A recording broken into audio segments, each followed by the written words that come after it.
Battle Through the Heavens. By Heavenly Silkworm Potato. Kabanata 131. Mahiwagang babae at ang rank 6 Magic Beast Amethyst Winged Lion. Mula sa asol na kalangitan sa itaas, ang marahas na alon ng enerhiya ay nagpatuloy na lumikha ng paulit-ulit na mga tunog na dumadagandong. Kahit na malayo si Xiaoyan sa kung saan naganap ang labanan, nagsimulang hindi komportable ang kanyang mga tainga. Si Xiaoyan ay matamang nakatutok sa malayong skyline kung saan tila na puno ng berde at pula ang hangin. Ang mga tamad na puting ulap ay hindi rin exception dahil sila ay kinulayan ng lilim ng dalawang kulay. Isa pang dumadagandong na dagandong ang sumabog sa mga tainga ni Xiaoyan, na naging dahilan upang mapalunok siya ng husto. Ang presyon mula sa enerhiya sa kalangitan ay talagang naging sanhi ng kanyang mga binti upang manginig.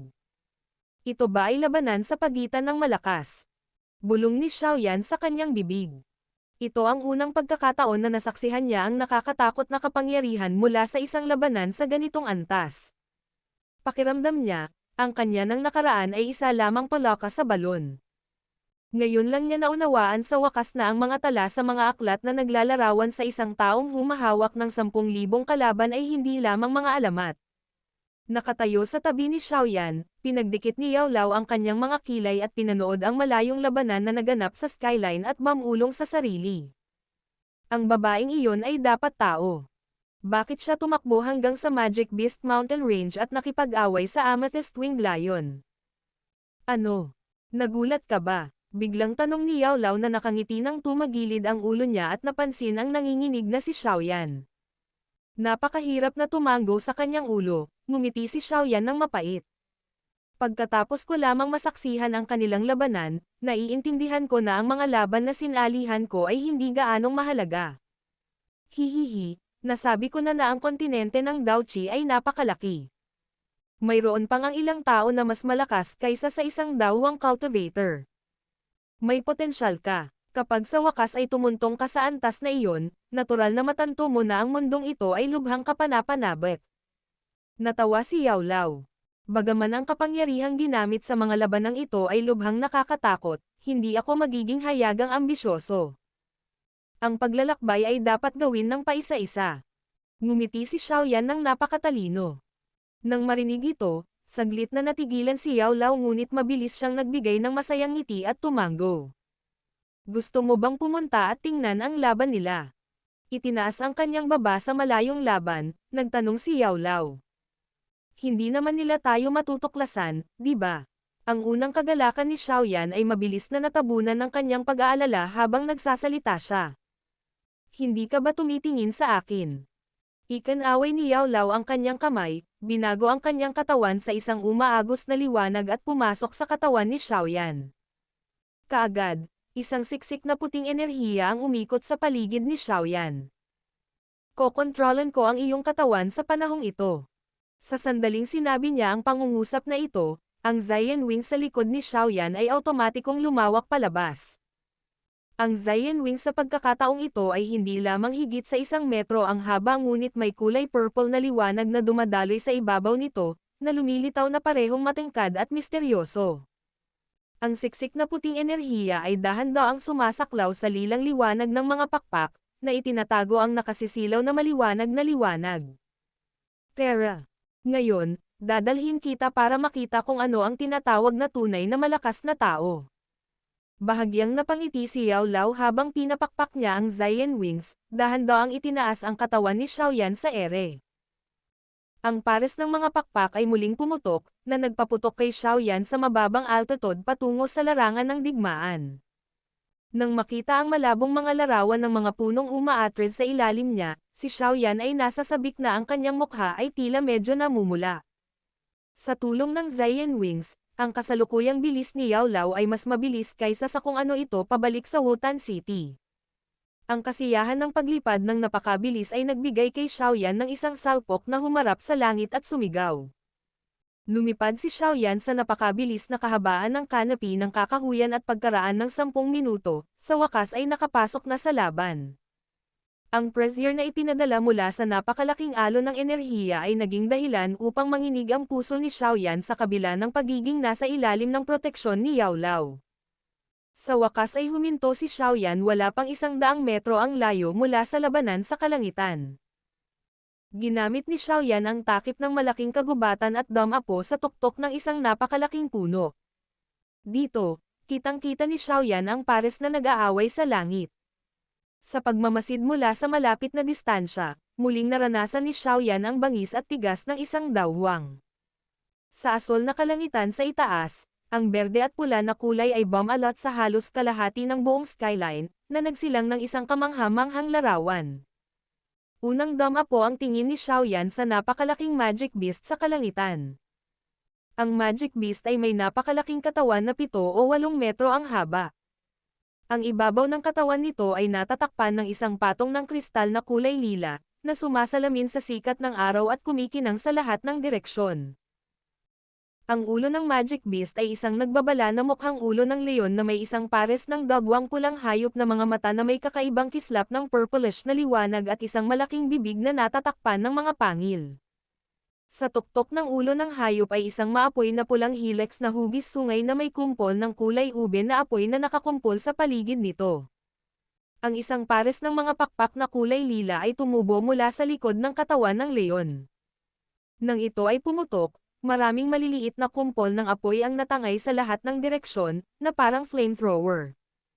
Ang 4 na magaspang at malalakas na kuko nito ay natatakpan din ng isang patong ng lilang kristal.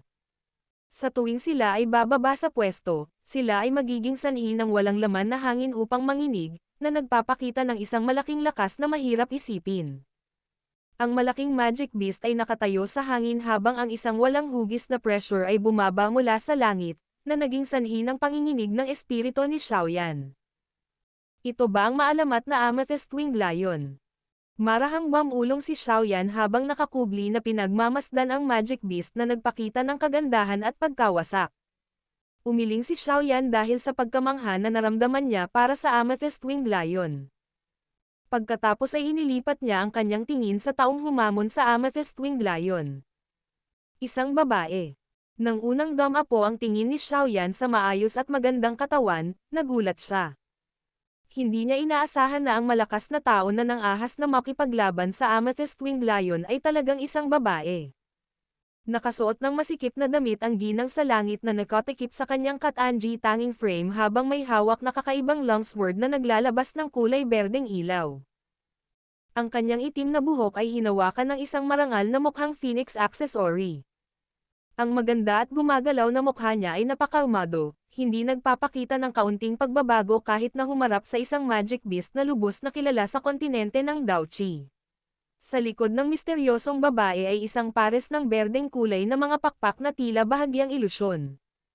Ang mga iyon ay malamang na nabuo mula sa pagsasama-sama ng kanyang Daochi. Ang pagbabagong anyo ng Daochi sa mga pakpak ay isang simbolo ng mga taong si Dawang o mas malakas. Bahagyang tumayo sa langit ang misteryosong babae. Ang kanyang kalmado at magandang mukha ay may taglay na kagwapuhan at kamahalan na hindi maitago ng simpleng damit na suot niya. Taong babae, bakit ka pumunta at ginulo mo ang aking pahinga? Ang malaking Amethyst Winged Lion sa langit ay biglang umungal gamit ang wika ng tao. Nang marinig na ang Magic Beast ay nagsasalita ng wika ng tao, si Xiaoyan sa una ay nagulat ngunit mabilis na napagtanto ang isang bagay. Matapos maabot ang ranggo na ito, ang mga Magic Beast ay matagal nang nagkakaroon ng kamalayan at nagtataglay ng katalinuhan na hindi matatalo sa isang tao. Gusto kong hiramin ang Purple Spirit Crystal ng iyong kamahalan. Napahiwalay ang misteryosong babae sa kanyang mapupulang labi habang ang kanyang magagandang mata ay nakatitig sa Amethyst Winged Lion. Malinaw at gumagalaw ang kanyang mahinang boses. Purple Spirit Crystal. Isang maliit na piraso lang ang kaya kong ihulog tuwing 20 taon. Sino ka para hingin iyon? Mapanuksong sabi ng Amethyst Winged Lion. Maaari kong ipagpalit ito sa isang bagay na kailangan mo. Ang misteryosong babae ay tila medyo natatakot din sa ika-6 na Magic Beast na ito na kilala sa kabangisan nito. Kaya hindi siya mapilit ng magsalita. Ipagpalit. Hahaha, sige. Nagkataon na nasa body transformation stage na ako. Kung may kukuha mo ako ng body transformation pill, bibigyan kita ng Purple Spirit Crystal. Ano ang sasabihin mo? Napaungol ang Amethyst Winged Lion nang marinig ang mungkahi ng babae. Para talagang humingi ng marami.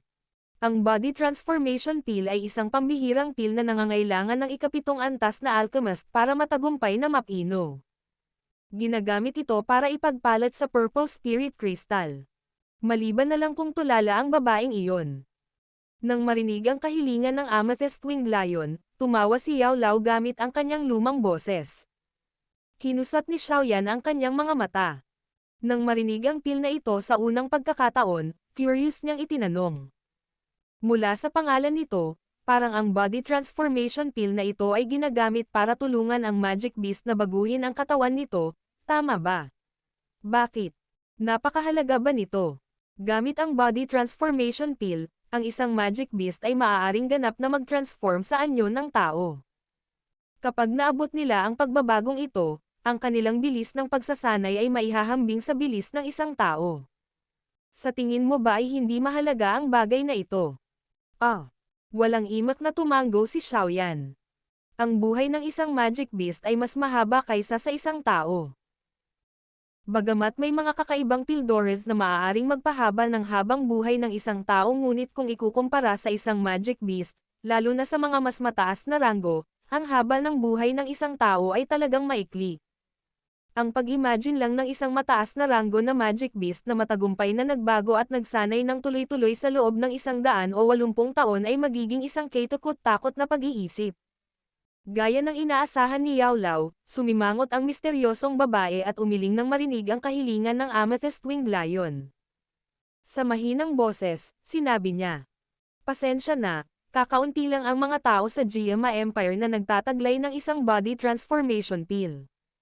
Ngunit kung payag ka, maaari akong gumamit ng 3 ranggo ng 5 Monster Core at isang Haizuan Chi Method at Dao Technique na maaari mong sanayin para makipagpalitan sa iyo. Hindi interesado. Kung hindi ka makakagawa ng body transformation pill pagkatapos ay dapat kang umalis sa Magic Beast Mountain Range." Ipinilig ng Amethyst Winged Lion ang malaking ulo nito, hindi nag-atubiling tanggihan ang mga termino ng misteryosong babae. Nagpakawala ng mahinang buntong hininga, dahan-daang itinaas ng misteryosong babae ang kakaibang mukhang mahabang espada sa kanyang kamay at walang magawa. "Kung ganito, kailangan kong gumamit ng dahas. Hahaha. Laging ganito ang mga tao." Nang makita ang kilos ng misteryosong babae, agad na nagpakawala ng malakas na tawa ang Amethyst Winged Lion. Ilang sandali pa, sa wakas ay hamupa na ang tawa at muling naging malamig ang boses nito. "Alam kong isa ka ring dawang ngunit kung talagang mag-aaway tayo, magiging isang tunay na tanong kung makakalabas ka ba ng Magic Beast Mountain Range ng buhay. Hindi mo kailangang alalahanin iyon." Walang pakialam na tugon ng misteryosong babae habang marahang itinaas ang kanyang kamay. Habang ginagawa niya iyon, biglang lumitaw sa hangin ang isang maliit na butil ng kulay berdeng buhawi.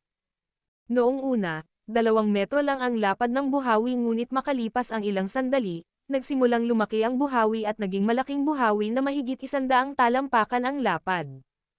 Sa puwang sa pagitan ng langit at lupa, ang berdeng buhawi ay umiikot at umiikot, na patuloy na binubunot ang malalaking puno sa lupa. Mabilis na giniling ng mabangis na hangin ang mga puno, na pinupuno ang hangin ng sawdust. Ang Magic Beast Mountain Range ay hindi teritoryo ninyong mga tao. Wala kayong karapatang kumilos ng napakasama. Pinagmasdan ng Amethyst Winged Lion ang lumalaking napakalaking buhawi at umungol. Mula sa malaking bibig nito, umalangaw ang malalim na dagandong sa buong bulubundukin. Kasunod ng ungol ng leon, ang amethyste sa katawan nito ay kumikinang ng maliwanag. Sa isang kisap mata, isang mabangis na lilang apoy ang marahas na lumabas mula sa katawan nito. Ang lilang apoy ay unti-unting umikot paitaas, sa wakas ay bumubuo ng isang napakalaking haligi ng lila na bumaril patungo sa kalangitan. Dahil sa matinding init, walang tigil na pawis si Xiaoyan, na 1 kilometro ang layo. Nakakatakot na kalagayan.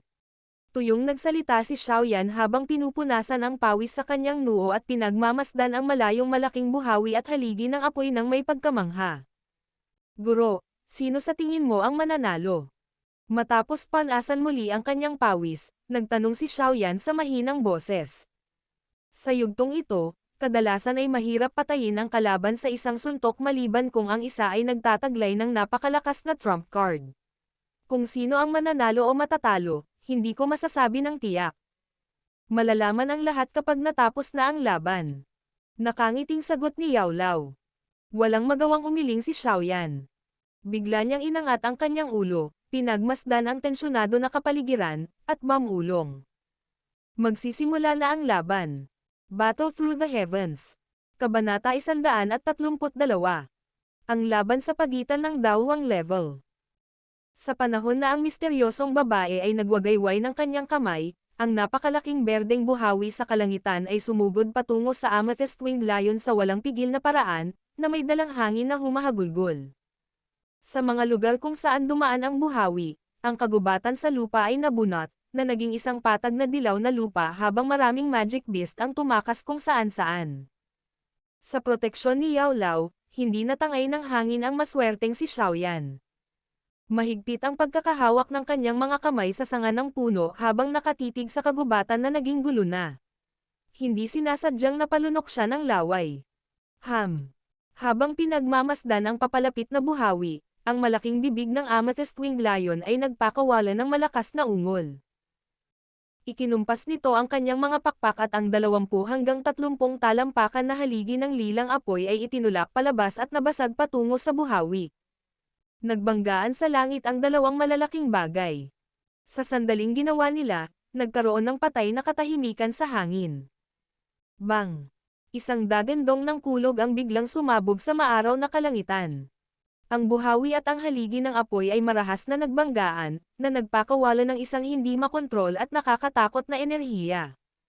Sa punto ng pakikipag-ugnay, tila lumitaw ang mga ripple sa hangin. Bang! Ilang minuto matapos magbanggaan ang buhawi at ang haligi ng apoy, tila naubos ang kanilang lakas at namatay sa isang putok na umalangaw-ngaw sa buong bulubundukin. Nang mawala ang buhawi at ang haligi ng apoy, sa wakas ay nagsimulang gumalaw ang misteryosong babae na tahimik na nakatayo sa himpapawid. Ang mga berdeng pakpak sa kanyang likod ay pumutok at parang kidlat, ang kanyang katawan ay agad na dumaan sa lugar kung saan ang enerhiya ay nasa kaguluhan pa rin at lumitaw sa likod ng Amethyst Winged Lion. Ang kakaibang longsword sa kanyang kamay ay tumusok pasulong. Isang umiikot na talam ng hangin ang nabuo sa dulo ng espada at umikot sa hindi kapani-paniwalang bilis na parang isang kulay berdeng bola na may maraming talam na tumutubo mula rito. Clank-clank.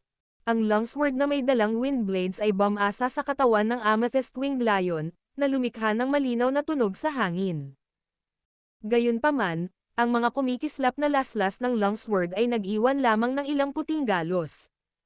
Ang mga puting peklat na ito ay naruroon sa isang maikling sandali bago sila nawala.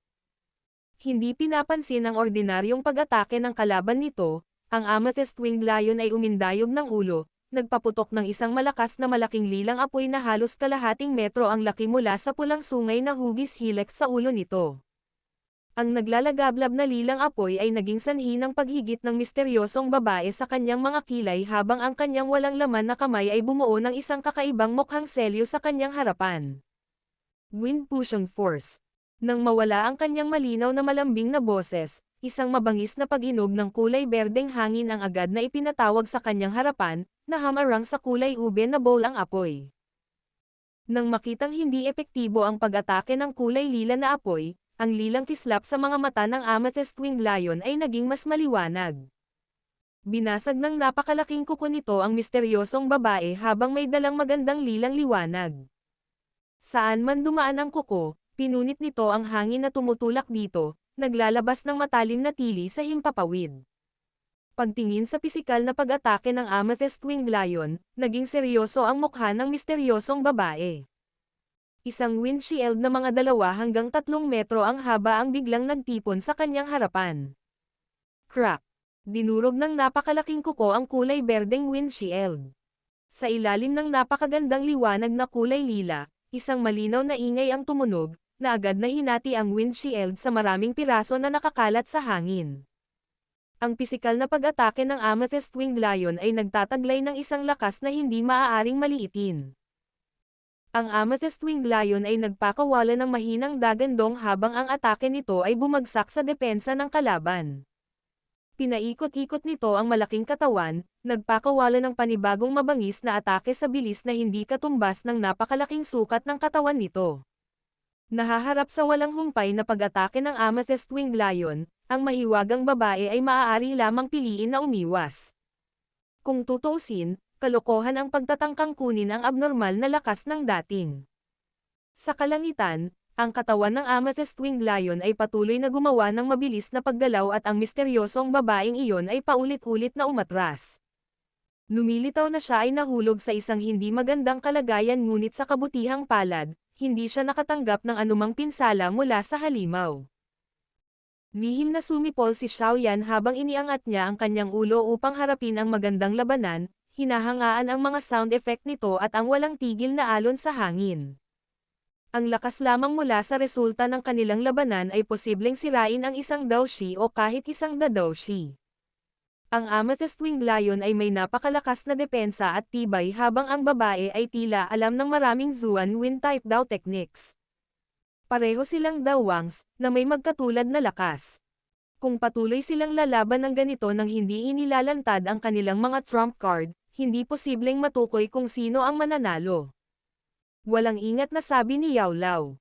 Hindi ito dapat magtapos sa ganito. Ang Amethyst Winged Lion ay may kaugnayan sa apoy. Ang kanyang lakas sa pakikipaglaban ay lalakas sa ilalim ng mainit na araw habang ito ay hihina sa gabi.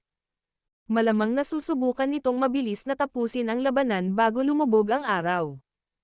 Nagsalita si Xiaoyan habang iniangat ang kanyang ulo at pinapanood ang pagtugis na nangyayari sa kalangitan. Ha! Mukhang nakagawa ka ng detalyadong obserbasyon. Sa maikling panahon ay natuklasan mo talaga na umaasa ang Amethyst Winged Lion sa mainit na araw. Nang marinig ang pagsusuri ni Xiaoyan, hindi mapigilan ni Yao Lao na mapangiti ng medyo kakaiba. Sa nakikita ko, ang amethyst sa katawan nito ay tila sumisipsip ng enerhiya ng araw. Ang kulay purple na apoy sa katawan nito ay dapat na galing din sa mga amethyst na iyon. Napakurap si Xiaoyan at biglang nagtanong. Guro, maaari bang ang kulay purple na apoy ng Amethyst Winged Lion ay gawing isang buto ng apoy at itago sa loob ng katawan ng isang alchemist? Ang ganda ng imahinasyon mo. Matapos matigilan sa nakakatawang pag-iisip ni Xiaoyan, umiling si Yao Lao at nagpaliwanag. Napakahirap para sa isang alchemist na pinuhin ang ganitong uri ng apoy. Sila ay ipinanganak mula sa loob ng isang magic beast kaya mas mahirap silang paamuin kumpara sa isang heavenly flame. Bukod dito, ang ganitong uri ng apoy ay hindi maihahambing sa isang langit na apoy. Mas malakas lang ito ng bahagya kaysa sa ordinaryong apoy ng Daoche kaya walang mag-aabala na ubusin ang malaking pagsisikap para mapaamo ito. Saglit na tumango si Xiaoyan at muling tumahimik. Inangat niya ang kanyang ulo at ipinagpatuloy ang panonood ng pambihirang laban sa mataas na antas. Dahil sa malaking kaguluhan na nilikha ng labanan sa pagitan ng hayop at tao, maraming magic beast ang nabalisa sa kanilang pagtulog. Kaya, maraming iba't ibang at natatanging magic beast ang nagsimulang lumitaw sa orihinal na walang laman na hanay ng bundok. Upang mabuhay sa panloob na rehiyon ng Magic Beast Mountain Range, ang lakas ng mga magic beast na ito ay karaniwang nasa ikatlong ranggo. Sa ranggo na ito, ang magic beast ay nagkaroon ng paunang kamalayan at ganap na naiiba sa mga nasa panlabas na rehiyon na karaniwang mayroon lamang instinct. Sa mundo ng magic beasts, nagkaroon ng napakahigpit na hierarchy. Kabilang sa mga magic beast na kalalabas lang, ang mga nakabababang hanay ay sinasadyang tumakas habang nakatalikod ang kanilang mga buntot patungo sa mga panlabas na rehiyon ng larangan ng digmaan. Ang mga magic beast na may kwalipikasyon na huminto sa malapit at obserbahan ang laban ay napakakaunti sa bilang. Palihim silang binilang ni Xiaoyan. May tatlong malalaking magic beast na nakatayo ng tuwid sa tatlo sa mga taluktok ng bundok na lumilitaw na nakatingin sa iba. Ang kanilang mga tingin ay ganap na nakatuon sa labanang nagaganap sa itaas ng hangin. Tungkol sa ranggo ng tatlong magic beast na ito, ipinaalam sa kanya ni Yao Lao na sila ay rank 5, katulad ng isang dawang practitioner sa mga tao. Nakatitig sa maalamat at kilalang mabangis na hayop, hindi mapigilan ni Xiaoyan na mapaungol sa kanyang puso. Ito ay ang silangang rehiyon lamang ng Magic Beast Mountain Range, ngunit isang rank 6 magic beast, tatlong rank 5 magic beasts, at ilang iba pang magic beasts ng iba't ibang rank ay lumitaw na. Ang kapangyarihan ng nakakatakot na grupong ito ay madaling makasira ng buong hukbo.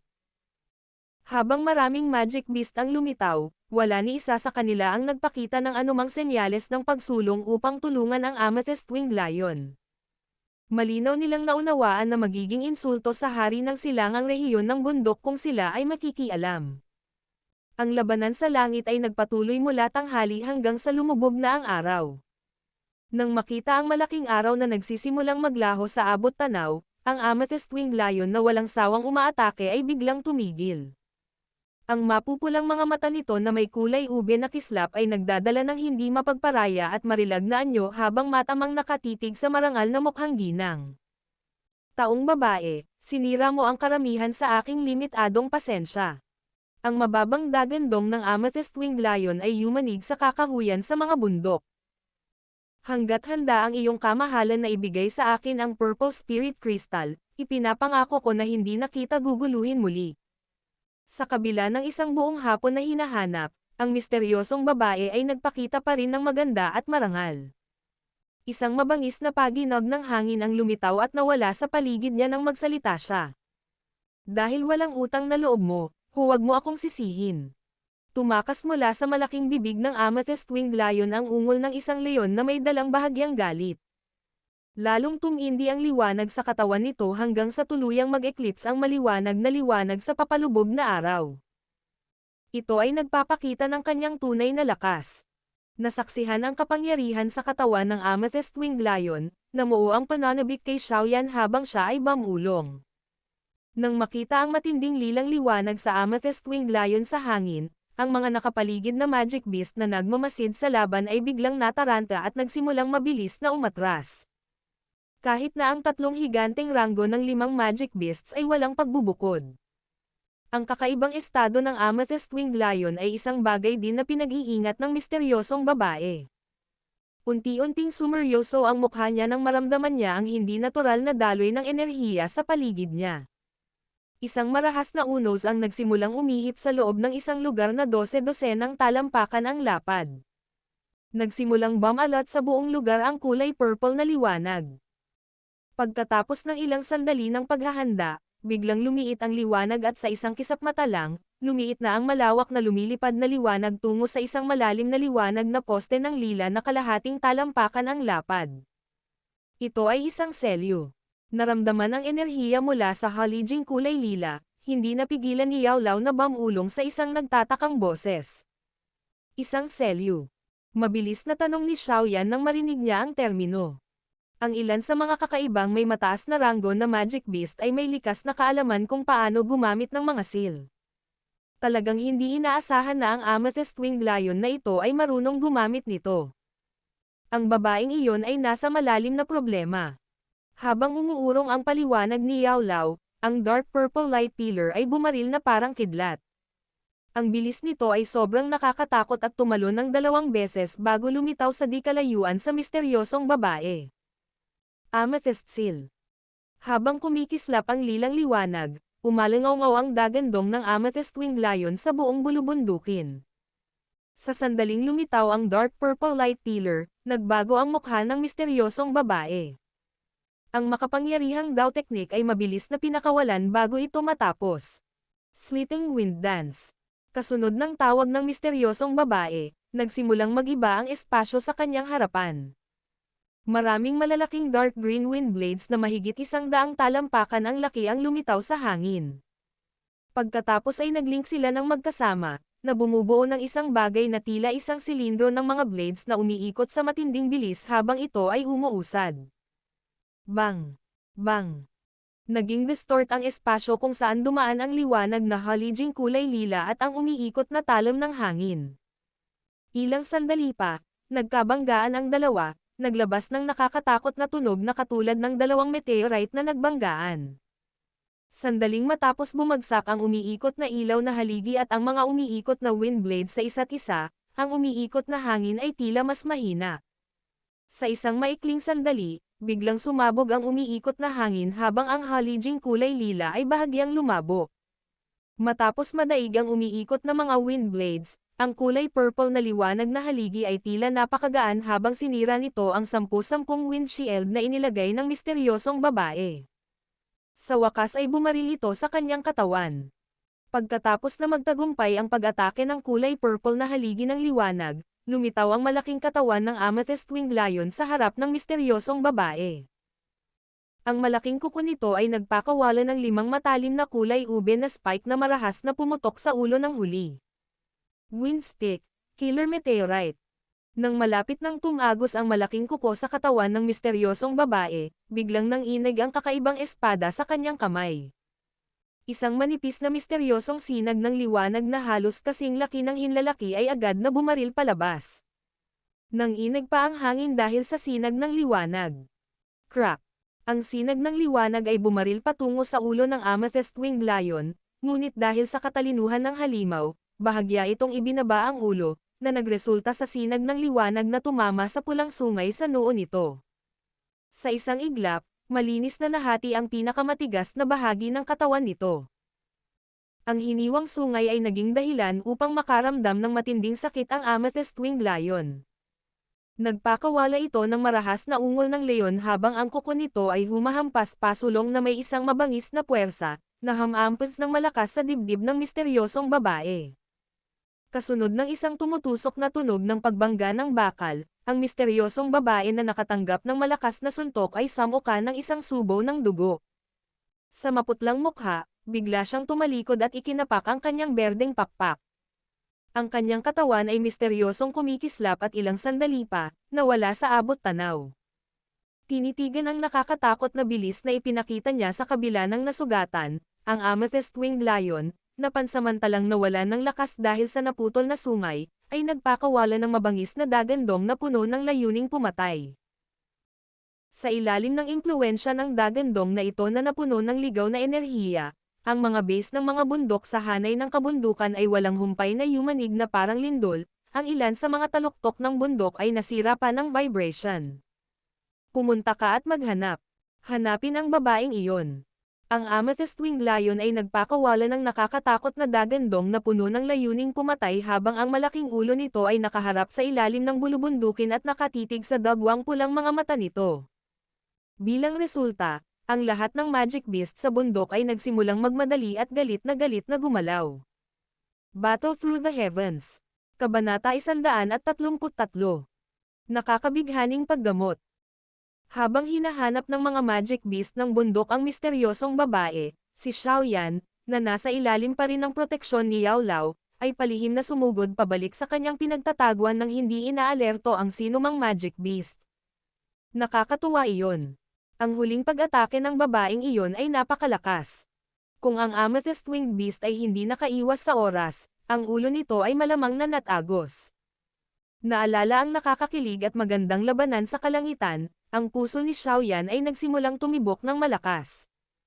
Ang eksena ng away sa pagitan ng malalakas na nilalang ay hindi isang bagay na madaling mahanap. Maingat na bumalik si Xiaoyan sa lugar sa paligid ng talon at inimpake ang medicinal cauldron at iba pang mga bagay na naiwan niya sa paligid. Babalik na sana siya sa kuweba nang biglang nanlamig ang mga paa niya. Nanlaki ang mga mata ni Xiaoyan at hindi kumukurap habang nakatitig sa ilog na dumadaloy sa ilalim ng talon. Isang simpleng bihis na magandang babae ang nakalutang dito. Ang kanyang nakapikit na mga mata at maputlang mukha ay nagsabi sa mga tao na siya ay lubos na nasugatan. Gulp! Nilunok ni Xiaoyan ang kanyang laway, nakilala ang babaeng lumulutang sa tubig. Siya ang malakas na dawwang na nakipaglaban sa Amethyst Winged Lion. Sa itsura niya, halatang wala siyang malay. Agad na nag-alinlangan ang puso ni Xiaoyan. Dapat ba niyang iligtas siya? O hindi dapat?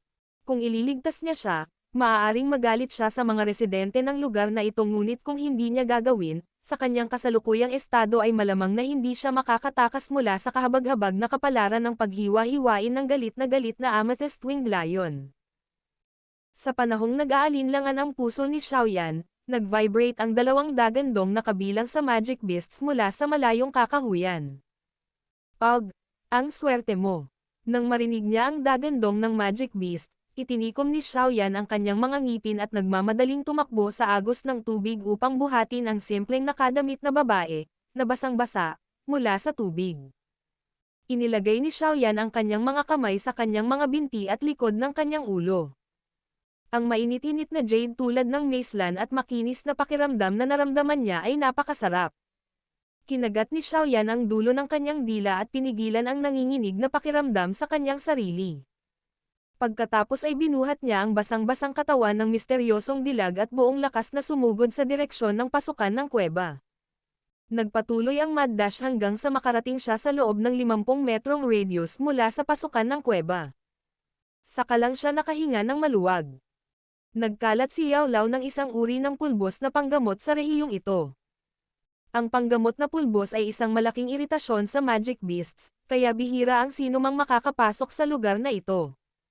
Sa makatuwid, ito ay maaaring ituring na isang ligtas na lugar. Matapos buhatin ang babae at nagmamadaling umakyat, marahang inilagay siya ni Xiaoyan sa stone platform. Umupo siya sa tabi niya at huminga ng malalim. Sa kanyang pahinga, sa wakas ay nakahanap si Xiaoyan ng oras upang pagmasdan ang magandang dawwang mula sa malapit na distansya. Maingat niyang pinalaki siya. Unti-unting bumangon ang pagkamangha sa kanyang puso habang ginagawa niya iyon. Ang pagsasabi na ang kagandahan ay lumitaw na parang isang larawan upang ilarawan siya ay hindi isang pagmamalabas. Ang tunay na naging sanhi ng pagkamangha ni Xiaoyan ay ang kagandahan at pagiging maharlika sa kanya. Ang tingin ni Xiaoyan ay dumaan sa kanyang mukha, na tila napakarupok na maaaring maputol ito ng isang hininga. Dahan-dahan niyang ibinaba ang mga mata at bahagyang kumunat ang noo. Sa bahagi ng dibdib sa ibaba ng kanyang leeg, 5 nakakatakot na peklat ng kuko ang umaagos ng sariwang dugo, na naghihingalo sa kanyang damit na duguan. Sa kanyang walang malay na estado, ang kanyang mga kilay ay bahagyang nagkadikit habang ang isang masakit na ekspresyon ay bahagyang lumitaw sa kanyang mukha. Habang ang kanyang kasalukuyang ugali ay hindi tumutugma sa kanyang kilos, ito ay napakaganda. Kailangan niyang gamutin. Pinagsalikop ang kanyang mga kamay, kinuha ni Xiaoyan ang mahigit 10 bote ng jade mula sa kanyang storage ring.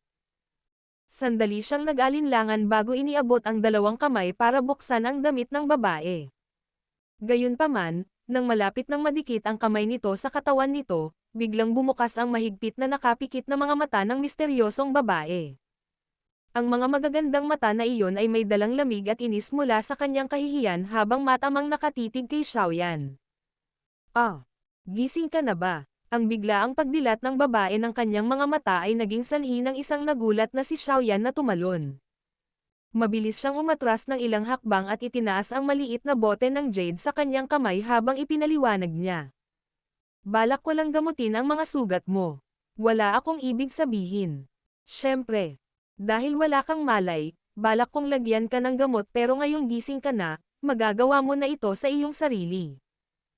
Habang nagsasalita si Xiaoyan, maingat niyang inilagay ang bote ng jade sa tabi niya at muling umatras ng ilang hakbang. Matapos masaksihan ang lakas ng babaeng ito, medyo natakot si Xiaoyan na baka bigla itong mabaliw at random na papatayin siya ng isang sampal. Daranas siya ng hindi makatarungang kamatayan noon. Nang makita niyang umatras si Xiaoyan, sa wakas ay nakahinga ng maluwag ang misteryosong babae. Ang mga mata na dati niyang tinitingnan kay Xiaoyan ay medyo hindi malamig. Gayunpaman, nang siya na mismo ang magpapahid ng gamot, napagtanto niyang namamanhid na ang buong katawan niya. Matapos ang maikling pakikibaka, dahan-dahang pumikit ang misteryosong babae. Pagkaraan ng ilang sandali, iminulat niya ang kanyang mga mata at nagngangalit ang kanyang mga ngipin habang sinabi niya. Ang halimaw na iyon. Nasa ilalim ako ng kanyang selyo. Si Xiaoyan ay tumingkayad sa isang sulok ng kuweba at pinagmasdan ang paralisadong misteryosong babaeng iyon na may inosenteng mukha. Gayunpaman, hindi siya nagpakita ng anumang intensyon na humakbang pasulong at tulungan siya. Matapos makipagpunyagi ng kaunti, ang misteryosong babae ay maaari lamang na itigil ang kanyang walang kwentang pakikibaka. Itinagilid niya ang kanyang ulo at ang kanyang magagandang mata ay sumulyap kay Xiaoyan na nakasquat sa isang sulok at gumuhit ng mga bilog sa lupa. Tinitimbang niya itong mabuti at naramdaman niyang walang masamang ibig sabihin ang maselang at makisig na binata na ito. Sa wakas ay bamulong siya. Tulungan mo akong maglagay ng gamot. Ang kanyang boses ay matamis at kaaya-aya sa pandinig ngunit sa loob nito ay may kamahalan na hindi maitatago, isang posibleng resulta ng kanyang katayuan. Ako. Inangat ni Xiaoyan ang kanyang ulo at tinitigan ang misteryosong babae. Kinurap-kurap niya ang kanyang mga mata at mahinang bamulong. Maaari kitang tulungan ngunit dapat tayong magkasundo na pagkatapos nito, hindi ka nagagawa ng anumang katangahan tulad ng pagtatangka na dukutin ang aking mga mata dahil nakita ko ang iyong katawan. Nang marinig ang mga salita ni Xiaoyan, naramdaman ng babae na hindi umiyak o ngumiti. Umiling siya nang bigla niyang naisip kung gaano nakatagal nang may naglakas loob na magsabi ng ganito sa harap niya. Hindi naman ako ganon kawalang prinsipyo. Hanggat hawak mo ng maayos ang iyong mga kamay at bibig, hindi ko gagantihan ang tulong mo sa pamamagitan ng pananakit sa iyo. Malumanay na sabi ng babae sa mas maluwag na boses. Sa kanyang katiyakan, sa wakas ay lumakad si Xiaoyan palapit sa kanya. Muling dumaan ang kanyang mga mata sa magandang mukha na iyon. Nagpakawala ng tuyong ubo, iniabot niya ang kanyang kamay at marahang hinayla ang bahagi ng dibdib ng kanyang damit na bahagyang nakahiwalay. Matapos habarin ang plain white dress, nakakita si Xiaoyan ng isang maputlang asol na metal na panloob na vest sa ilalim nito. Mula sa alon na parang dumadaloy na liwanag, kitang-kita na hindi ito ordinaryong bagay. Sa vest ay may 5 malalim na marka ng kuko na may mahinang mga bakas ng dugo na umaagos mula sa kanila. Napakatigas ng panloob na vest. Kung wala siya nito para protektahan ang kanyang katawan, malamang na ang pag-atake ng Amethyst Winged Lion na iyon ay mapunit ang kanyang itaas na bahagi ng katawan. Napabuntong hininga si Xiaoyan dahil sa pagkamangha habang sinusulyapan ang maputlang asol na kulay na panloob na vest. Ubo. Ang sugat ay nasa ilalim ng inner vest. Para malagyan ng gamot para pigilan ang dugo. Mukhang kailangan kong tanggalin ang vest. Matapos matano ang maputlang asol na vest na nakapulupot sa kaibig-ibig na katawan ng babae, nahihiya at mapait na sinabi ni Xiaoyan sa medyo pulang mukha na babae. Nang marinig niya ang mga salita ni Xiaoyan, halatang kinilig ang babae. Huminga siya ng malalim at dahan-daang pumikit. Medyo nanginginig ang mahahabang pilikmata niya pero medyo kalmado ang boses niya. Tanggalin mo na lang. Salamat. Nang makita kung gaano siya mapagpasyahan, si Xiaoyan ay nagsimulang makaramdam ng kaunting pagkabalisa. Walang magawa siyang umiling habang binuhat ang babae mula sa batong kama at tinulungan itong maupo habang nakatalikod sa kanya. Pinagmamasdan ang kaakit-akit na mga balangkas ng kanyang mga kurbo mula sa likuran, bahagyang nanginginig ang kamay ni Xiaoyan habang dahan-dahan niyang hinuhubad ang kanyang pangitaas na damit. Habang tinatanggal niya ang kanyang damit, paminsan-minsan ay dumadampi ang daliri ni Xiaoyan sa balat ng babae. Kapag nangyari ito, pakiramdam niya ay biglang nanikip ang katawan nito. Ang babae ay maaaring isang maalamat na malakas na si Dao Huang ngunit pagdating sa usapin ng lalaki at babae, mukhang hindi siya walang malasakit dito gaya ng sinabi niya.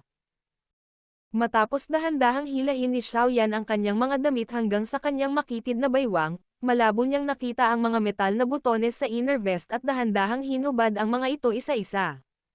Matapos tanggalin ang huling buton, maingat na hinugot ni Xiaoyan ang vest sa katawan ng babae. Sa kabila ng kanyang pag-iingat, gayunpaman, nakahinga pa rin ng malamig ang babae nang dumampi ang metal sa sugat. Nang matanggal ang inner vest, halos hubad na nakadisplay ang itaas na bahagi ng katawan ng babae sa harap ni Xiaoyan.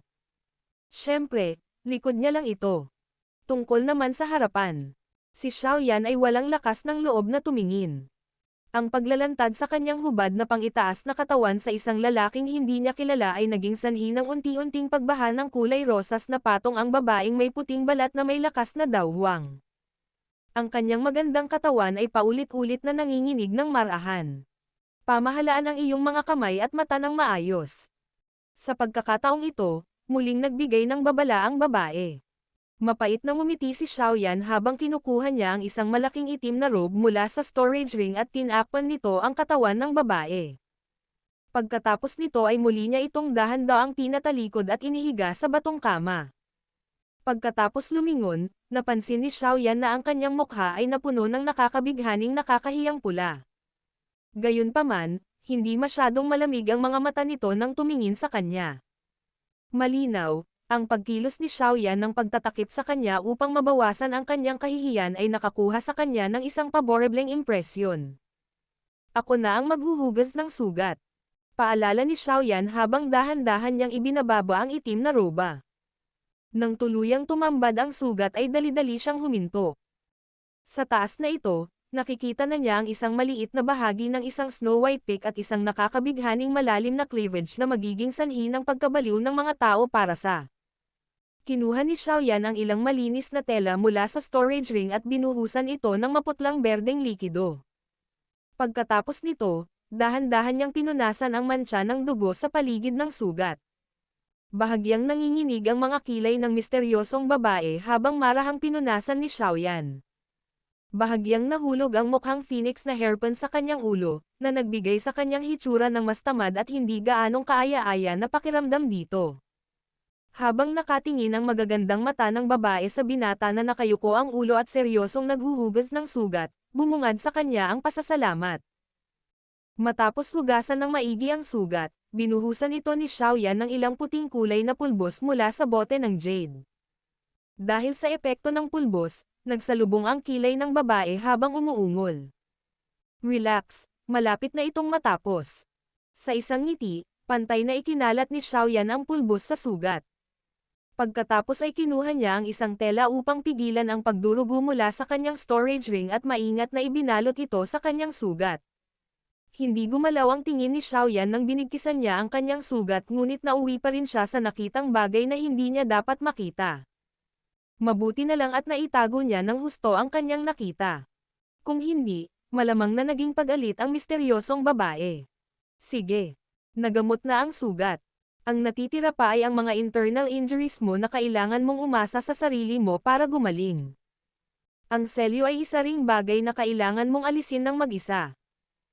Tinapik ni Xiaoyan ang kanyang mga kamay, umatras ng isang hakbang at nakangiting sinabi. Salamat. Ang babaeng tahimik na nakahiga sa batong kama ay biglang nagbigay ng perpektong ngiti kay Xiaoyan. Ang ngiti ay matatawag pang walang kapantay. Battle Through the Heavens. Kabanata 134. Pagsasama sa yungib. Sa isang maliit na taluktok ng bundok, nakahiga si Xiaoyan sa kanyang tiyan habang ang kanyang mga tingin ay patuloy na lumilipad sa paligid. Dahil sa Amethyst Winged Lion, ang mga Magic Beast sa hanay ng Magic Beast Mountain ay mas nabalisa kaysa dati. Sa kabutihang palad ang mga pulbos ng gamot na ginawa ni Yao Lao ay napakabisa. Kahit na paminsan-minsan ay lilito ang Magic Beast, pagkatapos nilang maamoy ang nakakainis na amoy, lahat sila ay nagmamadaling umalis sa lugar. Kaya, sa loob ng 2 araw na ito, hindi kailanman natuklasan sina Xiaoyan at Yao Lao. Hoy, kapag nasa tabi mo yang babaeng yan, lagi kang mahihirapan. Plano mo bang magpatuloy sa ganitong paraan? Si Yao Lao ay lumutang palabas ng ring habang siya ay nakangiti at sinabing. Hihihi, iyon ay isang dawang level cultivator, kung may pagkakataon na magkaroon siya ng pabor sa akin, maaari itong bilangin bilang isang pangmatagalang pamumuhunan. Ano ang kaunting panganib na ito kumpara doon? Tinampol ng palad ni Xiaoyan ang mga sanga na nakaharang sa kanyang ruta habang tumatawa siya. Mas parang sinasamantala mo ang pinakamahina niyang sandali para. Sa ganitong paraan, magkakaroon ka ng bodyguard ng Daohuang, napapayagan kang gawin ang anumang gusto mo sa Jiama Empire. Si Yao Lao ay walang galang na nagpakawala ng isang nagpapahiwatig na tawa habang siya ay nanunukso. Umikot ang kanyang mga mata, bumulong si Xiaoyan. Gusto ko ngunit kung gagawin ko iyon, ako ang unang papatayin kapag siya ay gumaling. Sige, tapos na ang panonood, balik tayo. Muli na namang pinagmamasdan ang payapang kapaligiran ngayon, ikanaway ni Xiaoyan ang kanyang kamay, hindi nag-abala na makipagtalo kay Yao Lao tungkol sa walang kabuluhang paksang ito. Tumalon siya mula sa tumpok ng mga bato bago tumalon pababa sa maliit na taluktok ng bundok, puno ng sigla. Ibinalik si Yao Lao sa ring, nagjogging si Xiaoyan at pagkaraan ng ilang minuto, bumalik siya sa malamig na kuweba. Pagkapasok sa kuweba, Nakita niya na ang misteryosong babae na orihinal na nakahiga sa batong kama ay nakapatong na ngayon ang pisngi sa kanyang mga palad habang siya ay naka-idly sa isang slab ng bato. Nang makita niyang bumalik si Xiaoyan, hindi niya maiwasang mapangiti at sabihin. Bumalik ka na. Nakangiti si Xiaoyan habang tumango bilang tugon, bitbit ang misteryosong mabigat na pinuno. Naglakad siya palapit at naglabas ng ilang matabang isda na nahuli niya sa ilalim ng talon mula sa storage ring. Umupo siya sa lupa, nagsindi ng apoy at casual na nagtanong. Mas magaling ka na ba ngayon? Ang misteryosong babae ay dahan-dahang tumayo, nagdala ng mga alon ng mahinang halimuyak nang dumating siya sa tabi ni Xiaoyan. Bahagyang kumunot ang kanyang itim na kilay, bahagya siyang bumantong hininga. Ang mga sugat sa laman ay hindi isang malaking problema ngunit ang seal technique ay mangangailangan ng hindi bababa sa ilang araw upang mabawi. Magtago ka rito sa panahong iyon, hindi nila dapat mahanap ang lugar na ito. Itinuhog ang isda sa mga stick ng puno, inilagay ni Xiaoyan sa isang rack sa ibabaw ng apoy at pagkatapos ay ibinaling ang kanyang ulo upang tingnan ang misteryosong babae sa tabi niya. Dahil sira-sira na ang silk dress na suot ng babae, kasalukuyan niyang suot ang itim na gown ni Xiaoyan. Kapag isinuot ito ng iba, ang itim ay medyo mabigat sa kanila, ngunit, sa kanyang katawan, ang pinong kurbo sa kanyang katangi-tanging figure ay nagdagdag ng isang mahiwagang alindog dito. Habang siya ay gumagalaw na may lotus steps, ang isang bahagi ng kanyang jade, mga snow white na guya ay bahagyang nakikita, isang medyo kaakit-akit na tanawin. Magiliw na nakaupo, ang magagandang mata ng misteryosong babae ay nakatitig kay Xiaoyan habang patuloy itong nagwiwisik ng pampalasa sa isda, nakangiti habang sinasabi nito. May lakas ka ng loob.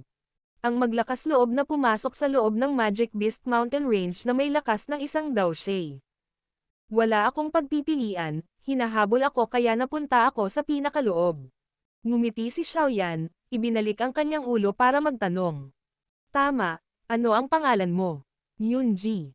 Sagot ng misteryosong babae na may ngiti sa labi at kislap ng mga mata. Xiaoyan.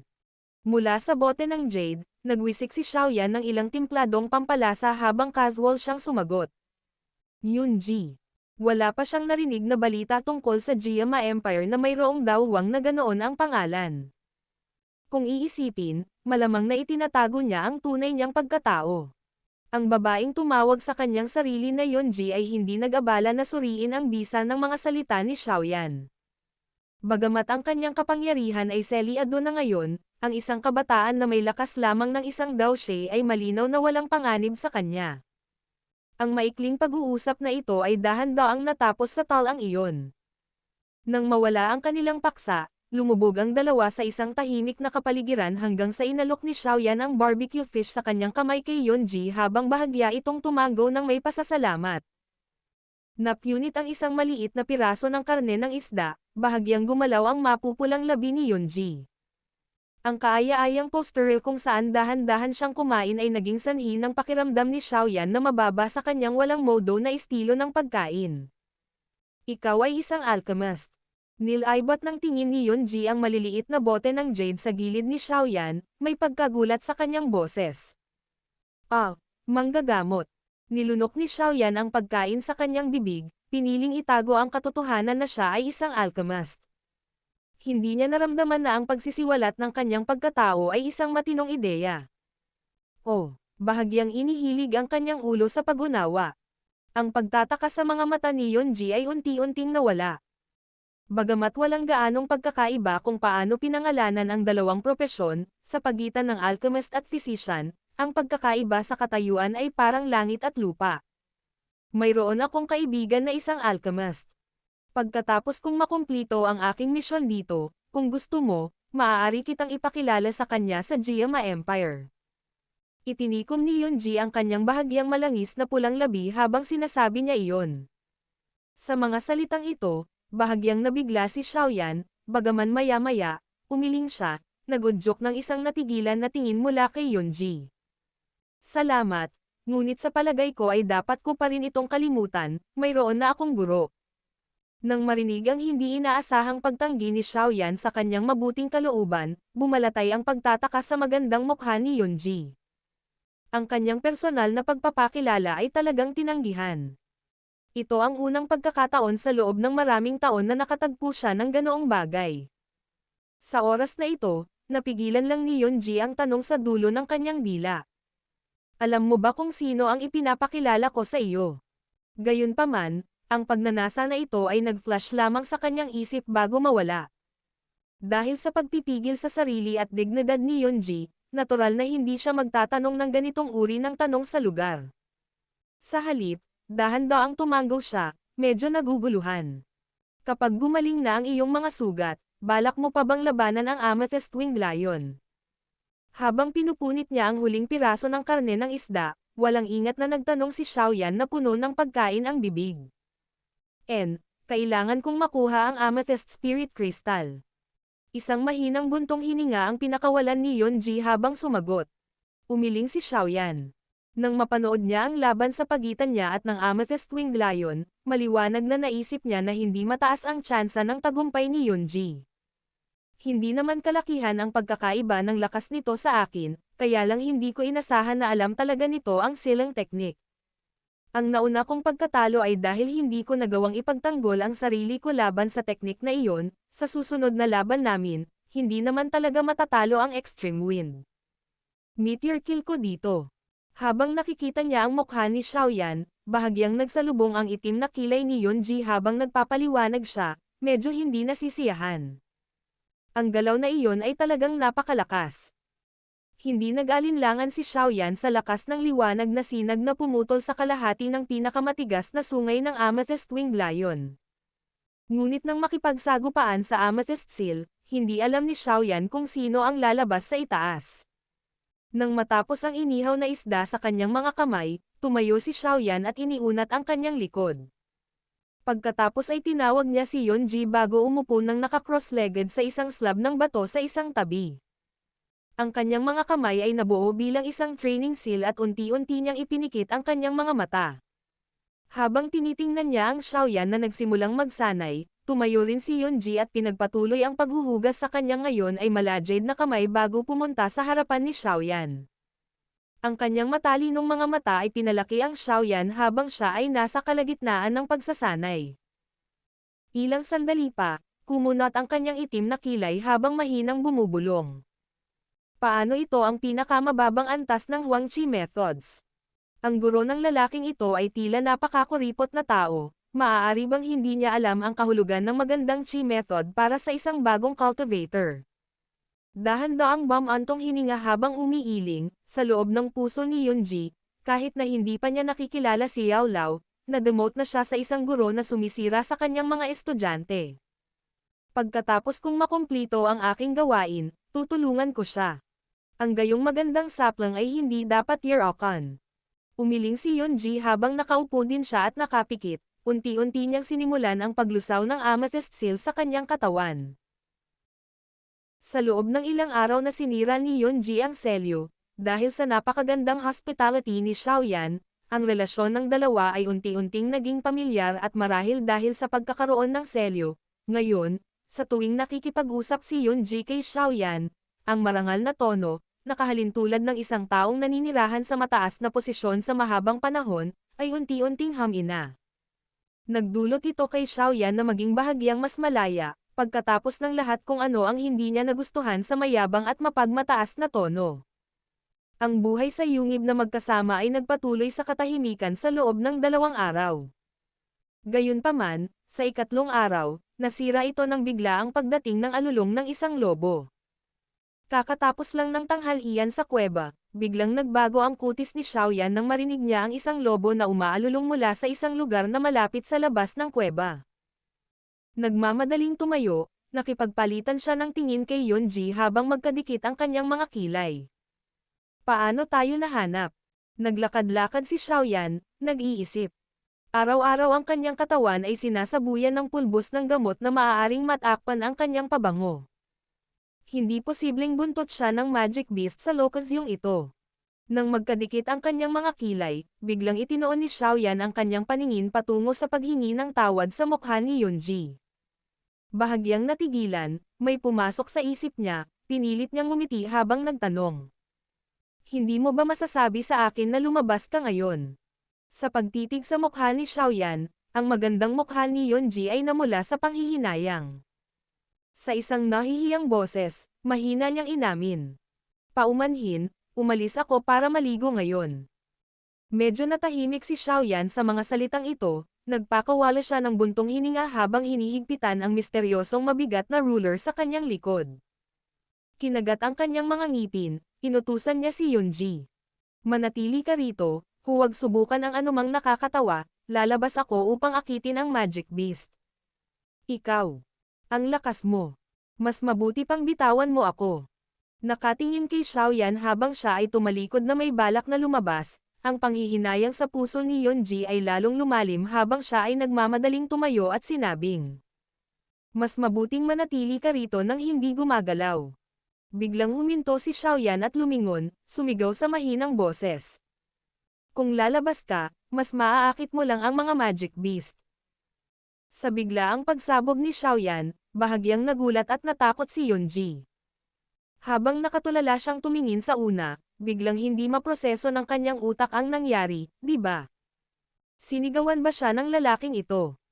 Huwag ka nang lalabas ng kuwebo kung hindi, pareho tayong mamamatay dito. Sa oras na ito, walang mood si Xiaoyan na alalahanin na ang babaeng nasa likod niya ay isang dawang cultivator. Matapos sabihin ang pangungusap na iyon sa matinding tono, mabilis siyang tumakbo palabas ng kuweba. Nakatayo si Yunji habang pinagmamasdan ang likod ng bata na nawala sa kanyang paningin at palabas ng kuweba. Ang kanyang malajid na mga kamay ay walang isip na umindayog sa kanyang harapan na parang hindi makapagpasya kung ano ang angkop na ekspresyon para sa sitwasyong ito. Pagkaraan ng mahabang panahon, sa wakas ay humiwalay na siya rito at tinadyakan ang kanyang mga paa, nainis. Ganyan ang murang edad, ngunit napakawalang awa kapag siya ay nagagalit, naisipin na binalak kitang tulungan. Dahil mahilig kang kumilos ng matapang at magpakitang gilas, pagkatapos ay ayusin mo ito sa iyong sarili. Bagamat sinabi niya ang mga salitang ito, lumakad pa rin ng ilang hakbang si Yunji para titigan ang maliwanag na pasukan ng kuweba ngunit naaalala ang babala ni Xiaoyan, hindi niya maiwasang tumigil sa kanyang hakbang, bakas ang pag-aalala sa kanyang noo. Hindi nagtagal pagkaalis ni Xiaoyan, narinig ni Yunji ang pag-ungol ng lobo at hindi nagtagal, unti-unting lumayo ang mga alulong ng lobo, ngunit hindi pa rin bumabalik ang bata. Sa muling paghihintay ng ilang oras, sa wakas ay nawalan na ng pasensya si Yunji at nagngangalit ang kanyang mga ngipin, pinitik niya ang kanyang mga kamay na parang jade habang ang kakaibang espada ay bumaril habang malamig na nagsasabing. Amethyst Winged Lion, bastos ka. Kung may mangyari kay Xiaoyan, tiyak kong sisiguraduhin kong mababaligtad ang buong bulubundukin mo. Habang sinasabi niya ang mga salitang ito, kumilos si Yunji upang magmadaling lumabas ng yungib. Gayunpaman, sa oras na ito, isang figure ang biglang natisod mula sa labas ng kuweba. Xiaoyan. Ayos ka lang ba? Nang makita ang figure, ang magandang mukha ni Yunji ay sumabog sa kaligayahan habang siya ay tumakbo pasulong upang magtanong tungkol sa kanyang kapakanan. Miss, huwag ka nang lalabas pa. Kung maraming Magic Beast ang dumating, mamamatay talaga ako. Puno ng dugo, nagpakawala ng mapait na ngiti si Xiaoyan habang ang kanyang paningin ay naging itim at ang kanyang katawan ay bumagsak sa lupa. Sa sandaling nahulog siya, malabo na naramdaman ni Xiaoyan na tila nahulog siya sa isang malambot at mainit na yakap. Battle Through the Heavens. Kabanata 135. Ang problema na dulot ng aphrodisiac. Nang tuluyang magkamalay si Xiaoyan, malabo niyang naramdaman ang banayad at mainit na braso sa kanyang baywang. Pati ulo niya parang nakasandaw sa kung ano. Higit sa lahat, ang kanyang likod ay nakadikit ng mahigpit sa dalawang malambot na amag. Unti-unting nagising, naramdaman ni Xiaoyan na unti-unting lumamig ang kanyang mga labi habang ang isang malaking subo ng malamig na malinaw na tubig ay medyo pilit na ibinuhos dito. Dahil sa mahinang kasanayan ng taong nagbuhos ng tubig, medyo nabuhos ang kaunti nito sa ilong ni Xiaoyan. Ubo. Ubo. Ubo. Biglang bumukas ang mga mata ni Xiaoyan habang nagmamadaling ibinaba ang kanyang ulo at marahas na umubo. Nakatingin kay Yunji na may dalang isang mangkok ng malinaw na tubig sa likod niya at mukhang hindi niya alam kung ano ang gagawin, Kumaibot ang gilid ng bibig ni Xiaoyan habang siya ay tumawa ng mapait. Sinisikap mo akong masakal hanggang mamatay, hindi ba? Nang marinig ito, bumalatay ang hiya sa magandang mukha ni Yunji. Ito ang unang pagkakataon na nag-alaga siya ng isang tao. Medyo maganda na para sa kanya na makamit ang resultang ito. Ibinaba ang mangkok sa kanyang mga kamay, nakangiting tanong ni Yunji. Ayos ka lang ba? Medyo okay lang ako. Umiling si Xiaoyan at hinimas ang kanyang medyo nahihilo na ulo habang sinasabi. Sa kabutihang palad, ito ay isang rank 2 lang na Magic Beast. Kung ito ay rank 3, natatakot ako na hindi na ako makakabalik. Paumanhin, hindi ko akalain na may mangyayaring ganito. Marahil ay dahil sa pansamantalang selyado ang kanyang lakas ngunit nitong mga nakaraang araw, nadagdagan ang paghingi ng tawad sa bibig ni Yunji. Kung ang hindi pangkaraniwang bagay na ito ay nalalaman ng mga nakakilala sa kanya, maaaring mabigla sila na mauwi sa paglunok ng sarili nilang dila. Matapos ngumiti ng mapait, kinaway ni Xiaoyan ang kanyang kamay at sinabing, kalimutan mo na ito. Kasalanan ko kung bakit hindi malinaw sa iyo. Sa puntong ito, biglang kumalam ang tiyan ni Xiaoyan, dahilan para makaramdam siya ng kaunting kahihiyan. Nang marinig ang tunog mula sa tiyan ni Xiaoyan, humagalpak ng tawa si Yunji. Ang kanyang pagtawa ay parehong malinaw at kaakit-akit. Inabot niya ang kanyang kamay, pinigilan si Xiaoyan na tatayo na sana para maghanda ng pagkain, at nakangiting sinabi. Pasensya ka na, iiho ako ng isda ngayon. Marunong ka bang mag-ihaw ng isda? Nang marinig ang kanyang mungkahi, agad na itinuro ni Xiaoyan ang kanyang natigilan na tingin sa magandang babae na halatang may mataas na katayuan. Natuto ako ng kaunti pagkatapos mong panoorin na gawin mo ito sa huling 2 hanggang 3 araw. Nakangiting tumalikod si Yunji at naglakad patungo sa stone platform, iniwan si Xiaoyan na may tanawin ng kanyang maganda at nakakabighaning likod. Pinapanood si Yunji na nakasquat sa lupa at nagsisindi ng apoy para iiho ang isda, ngumiti lang si Xiaoyan at nagpakawala ng mahabang buntong hininga. Ipinakita ng kanyang mga kamay ang training form at itinupi niya ang kanyang mga paa. Ilang sandali pa, pumasok na siya sa training mode. Nakasquat sa tabi ng apoy, si Yunji ay pawis na pawis habang binabaligtad ang mga isda. Paminsan-minsan, tumalikod siya at pinapanood si Xiaoyan na nagsasanay ng nakapikit ang mga mata at hindi sinasadyang mamulong. Walang ibang nake ng isda na inihaw ko. Ikaw na bata, talagang nagbabakasakali na tingnan ako. Pinaihit muli ni Yunji ang kahoy na hawakan, itinoon ni Yunji ang kanyang tingin sa ilang bote ng jade sa stone table. Pinagsalubong niya ang kanyang mga kilay habang dahan-daang gumagalaw ang kanyang mga kamay. Ilang sandali pa, bigla niyang kinuha ang isang bote ng jade na pinakamalapit sa kanto. Ang pampalasa ay ang bote na ito, tama ba? Iniangat ang transparent na bote, pinag-aralan ni Yunji ang puting pulbos sa loob nito. Pakiramdam niya ay parang katulad ito ng ginamit ni Xiaoyan noon, ibinuhos niya ito sa inihaw na isda. Isang malinaw na tawa ang nagudyok kay Xiaoyan na umatras mula sa kanyang pagsasanay. Napakurap siya at tinitigan ang bahagyang sunog na inihaw na isda na nakalagay sa kanyang harapan. Kumaibot ang sulok ng kanyang bibig habang inangat ang kanyang ulo at pinagmamasdan si Yunji na nakatitig sa kanya gamit ang kanyang magagandang mata. Hindi niya sinasadyang tumawa ng mahina. Ikaw ba ang nag-ihaw nitong isda? Ito ang unang pagkakataon na nag-ihaw ako ng anumang pagkain. Kahit hindi masarap ang lasa, kailangan mo ring tapusin ito. Kung hindi, kapag gumaling na ako. Nang makita ang ekspresyon ni Xiaoyan, itinaas ni Yunji ang kanyang mapupulang labi at iwinagayway ang isang inihaw na isda sa kanyang kamay. Sa kanyang banayad na boses ay isang pagbabanta na naiintindihan kahit na walang boses.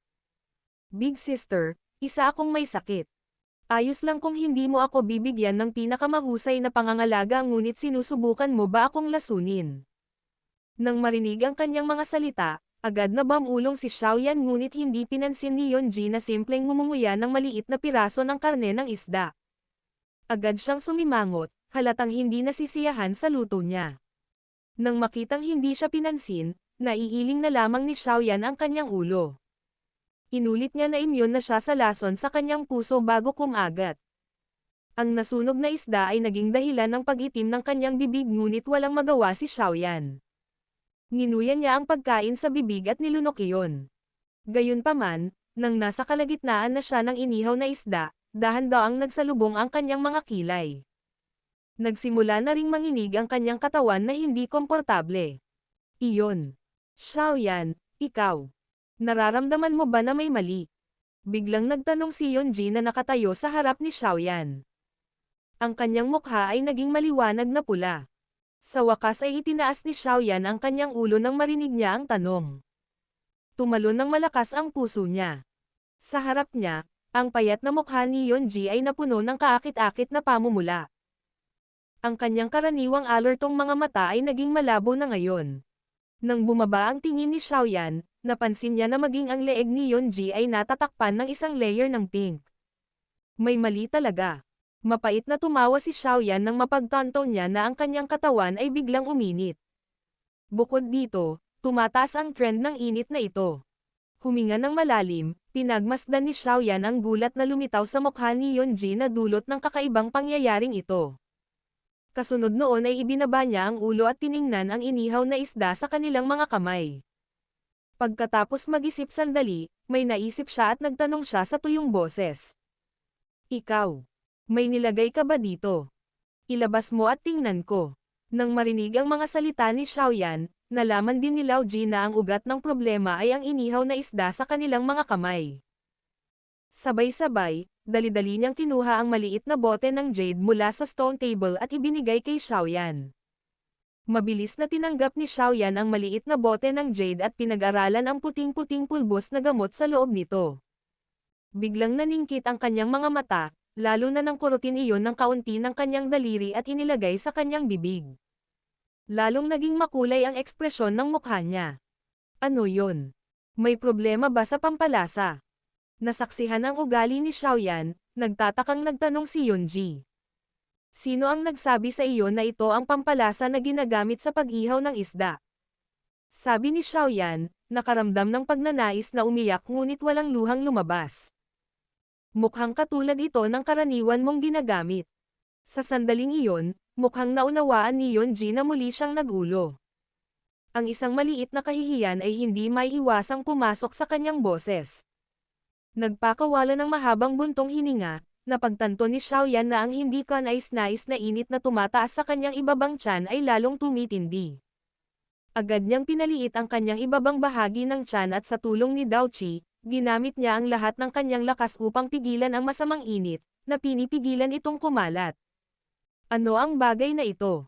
Sa kanyang harapan, nagsisimula na ring maramdaman ni Yunji na ang kanyang katawan ay lalong nagiinit, na nagbibigay sa kanya ng salpok na habarin ang kanyang mga damit. Gayunpaman, siya ay isang taong may lakas ng isang dawhwang. Kahit na selyado na ang kanyang lakas, taglay pa rin niya ang lakas ng pag-iisip upang pilit na pigilan ang init sa loob niya habang nagmamadaling nagtatanong.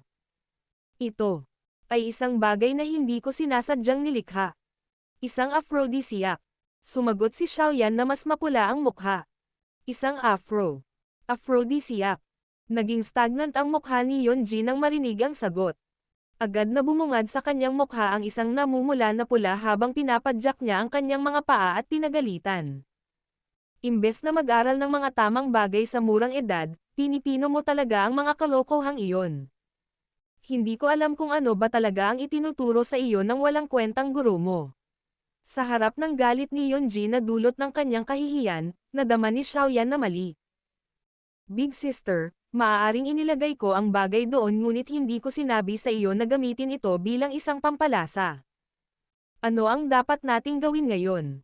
Sa sandaling ito, pakiramdam ni Yunji ay ganap na walang magawa, nang walang kapangyarihan na ipinakita niya noong siya ay nakipaglaban sa Amethyst Winged Lion. Gamitin ang Daochi para sugpuin ito.